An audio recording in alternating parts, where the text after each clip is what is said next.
Adam. First and foremost, we made it. I'd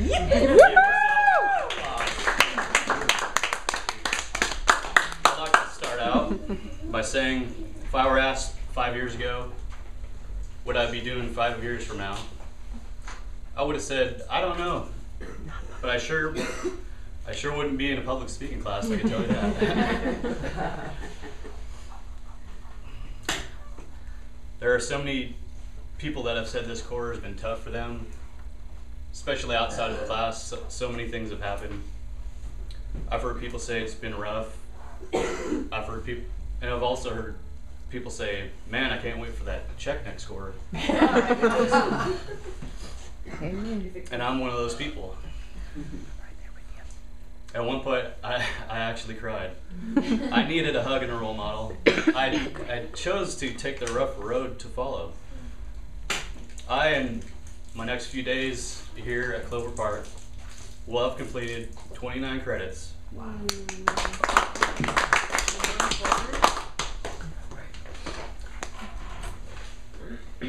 I never really gave public speaking a thought before. I mean, I've been to public speaking events, and I never said, "Hey, I want to do what that guy's doing. I want to be a public speaker." But I'm glad I took the class, because if someone were to have said to me, "Hey, man, you want to go to the Toastmasters Club?" I would have been very disappointed that there wouldn't have been toast there. Because whenever I even think of the word toast, it just makes my mouth water. I get hungry. I would like to share with you today 3 parts of my portfolio. What I've learned this quarter, reaction paper to my video speech, and a couple of short tales of humor.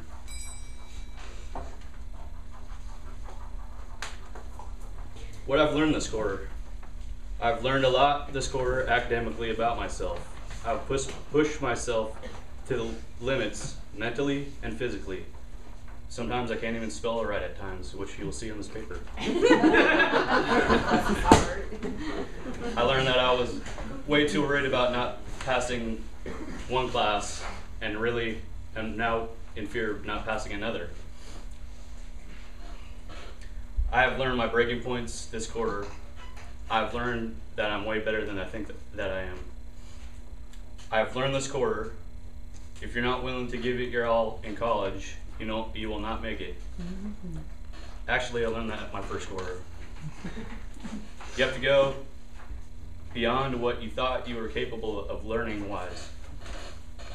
I've learned this quarter, if you procrastinate on making a portfolio in public speaking, you will be up all weekends, 2 weeks before the quarter is over, trying to finish all of these writing assignments, along with the homework from math and psychology. Listening to the radio, trying to keep your sanity through it all, of all of this madness that we call this quarter. Now I'm going to read to you my reaction paper from my speeches. I had just finished watching my speeches for the first time tonight. At first, it kind of weirded me out to see myself on camera giving a speech. I don't really know what I look like when I'm up in front of the class. But after watching my first speech, I could tell I was very nervous and stiff, ready to run out of the classroom. I thought I did a lot worse, but before never speaking in front of a crowd, I'd have to give myself a pat on the back. We are all our own worst critics, as it's been said before. And when you mess up a part of your speech with ums and uhs, and then the marble drops, you really lose your train of thought. And that seems like forever up here. I think my first speech was the most hard to get through because I didn't know how not to be nervous and show how passionate I was about the subject. You ask me what my reaction is to the speech given, proud and accomplished. I noticed I messed up a couple times with my hands and did not even realize it at the time. I seemed a little stiff at times, moved around a little bit. I know some different things I should do next time I give a public speech. Relax, have fun, and enjoy it. Who knew you were so funny? And now I will read a couple of short tales of humor here. Here we go. You'll remember this one. All right. Okay, this one's called Hansi, the baby crow. Oh. Growing up, my family has always had different types of pets. We have had fish, frogs, chickens, quails, pigeons, ducks, and just to name another one, giant hissing Madagascar cockroaches, which we didn't keep those for very long because we didn't even want to pick them up. They were weird. And the list goes on. I remember one spring day, I came home from school, hung up my backpack, got some water, and my dad had already came home from work. He says, Adamus, because he used to call me that. Go check out in the backyard, there's a surprise. So I'm all excited, ran to the backyard, and then there was this giant bird cage. It's a little bit taller than me now. And on the bottom was a baby crow, and it had all the downy feathers and stuff.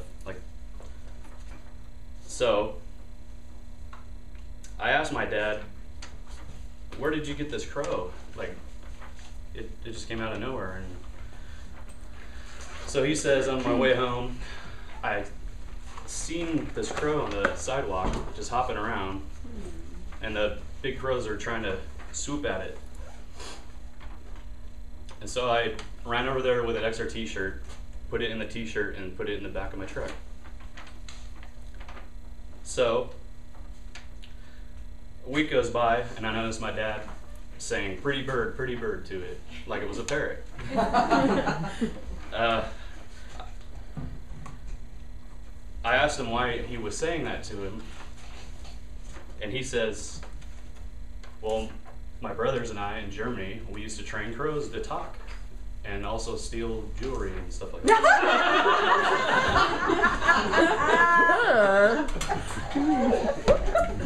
I was like, awesome.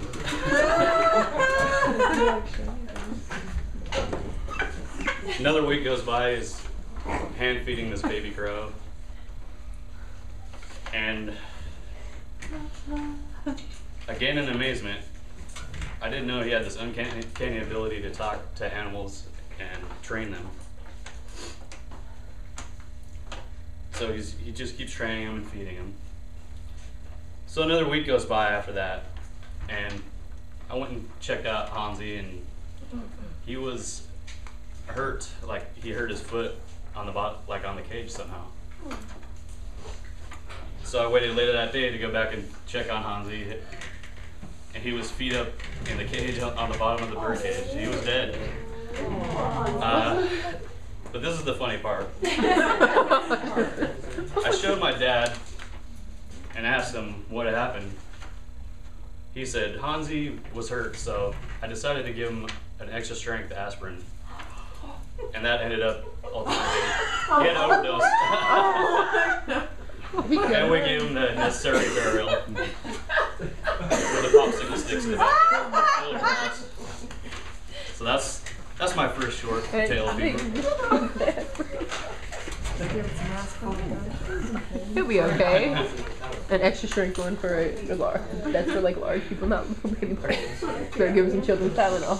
Okay, this one is called Horny Toad. Uh-oh. You might remember this one, I don't know. I'm sure I will. When I was a kid, we used to go on family trips for the summer. The trips were usually about a week long. We ended up beside a lake called Rife Lake outside of Morton, which is in Washington. I remember down the road from our campground was 2 huge mud puddles.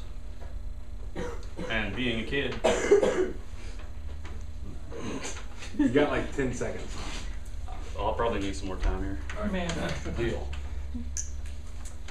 As being a kid, I seen the two big mud puddles in the nice fresh lake water, and I immediately went over to the giant puddles. Of course. My brother and I were just swimming around, throwing mud at each other, and we seen these toads. And there was a lot of them, so we started actually throwing the mud and the toads at each other. Such boys. Well, supper time comes around, you know, it's starting to get dark. I gotta get myself up out of the puddle. There's a frog, or a toad, and he's got his hands right here. And I thought it was the coolest thing. I thought it was a, you know, frog wristwatch, you know. So I'm showing it to Mom, going around the campsite, showing it to people. I look back at it now, and it was mating season. And the toad was just trying to get some Adam wrist.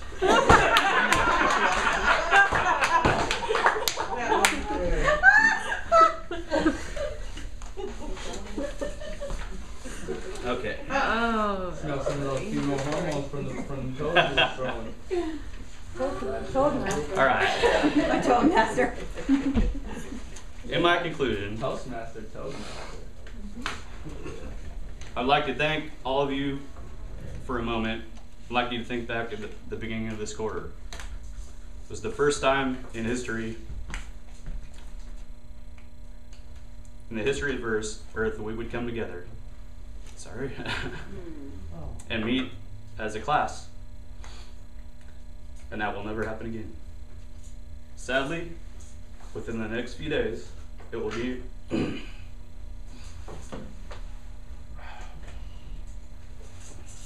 sadly, in the next few days, we will be giving our last goodbyes and farewells. I wish all of you a full and healthy life. Tell your grandchildren and great-grandchildren that Toastmasters have nothing to do with toast.